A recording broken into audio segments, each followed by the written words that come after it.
अस्सलाम वालेकुम। तफ्तीश न्यूज़ में आपको खुशामदीद कहते हैं। मुख्तलिफ मसाइल प्रोग्राम में आपके साथ होते हैं। जैसे आपको मालूम है कि कराची में जो छिनताई की, चोरी की, चाहे मोबाइल हो चाहे वो मोटरसाइकिल हो, अब तो रिक्शे भी चोरी हो रहे हैं। ये हमारे एक भाई है जिनकी मोटरसाइकिल रिक्शा चोरी हुआ। अस्सलाम वालेकुम। वालेकुम सलाम। बताएं क्या क्या हुआ सर, ये पेट्रोल पंप पे मैं मॉडल पार्क पे एक मेहमान आया। मैं मॉडल पार्क पे जैसे ही घुसा, पेट्रोल पंप नाज़ोबाद। जी जैसे ही 15-20 मिनट बाद वापसी बाहर निकला तो मेरी बाइक ही नहीं थी सर। फिर 2 दिन में वहाँ पे ऐसे ही लगातार चक्कर लगाता रहा। मैंने कहा शायद कोई गलती से लेके चला गया और मेरी बाइक मुझे वापसी मिल जाएगी। वहाँ पे 3-4 बंदे और बैठे देखे। फिर मेरा उनके ऊपर शक था, उन्हें मेरे ऊपर शक थे। जब उनसे पूछा तो उन लोगों ने कहा कि हमारी भी भाई बाइकें चोरी हुई है। रोजाना की बुनियाद पर अलखिदमत हॉस्पिटल के पास रोजाना की बुनियाद पर वहाँ से 2-3 बाइकें चोरी होती है। आप गए थे थाने? जी मैं थाने गया। मैंने वहाँ पे रोजनामचे में कच्ची एंट्री कराई। मैंने कहा शायद बाइक मिल जाए उसी दिन।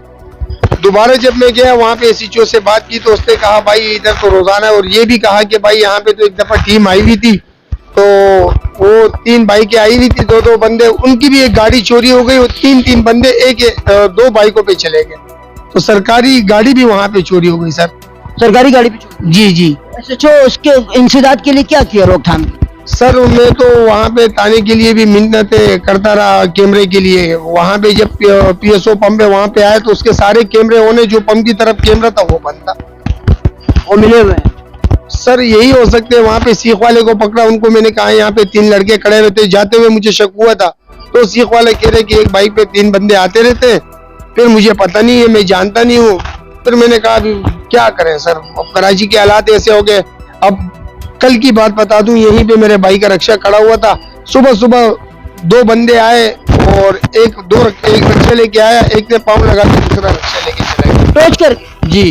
तो यहाँ पे कैमरे वाले के पास गए थे मोमनाबाद थाने? जी मोमनाबाद थाने गए। कच्ची दरखास्त दी के हम लोगों ने मुंह लगा के लेके आए सर। मेरे पास पड़ा हुआ और ये बिस्मिल्लाह हॉस्पिटल है, उनके पास 2 दिन से चक्कर लगा। एरिया?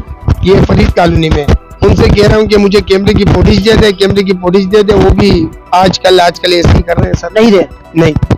और थाने पे ये दूसरे चक्कर है, मैं भाई को भेज रहा हूँ अली नाम का, तो वो उसको मिन्नतें कर रहे हैं कि वीडियो निकाल के दे दो। अभी तक वीडियो नहीं निकली है सर। मेरी एसएचओ साहब से गुजारिश है कि बराए मेहरबानी हमारी ये गाड़ियाँ रिकवर करें और ये इलाके में जरा गश्त का बंदोबस्त करें। पुलिस वालों को जरा बोले कि सर ये उर्दू चौक पे फरीद कॉलोनी में थोड़ा खड़े रहा करें। उर्दू चौक का बोले गए। माशाल्लाह से एसएचओ साहब यहाँ हमेशा लगे रहते हैं, मगर इसके बावजूद गाड़ियाँ चोरी हो रही है, रिक्शे चोरी हो रहे हैं, डकैती हो रही है। हमारे जो है ना एक छोटा सा क्लब है, उसके अंदर से भी जो है ना रात को सामान चोरी है।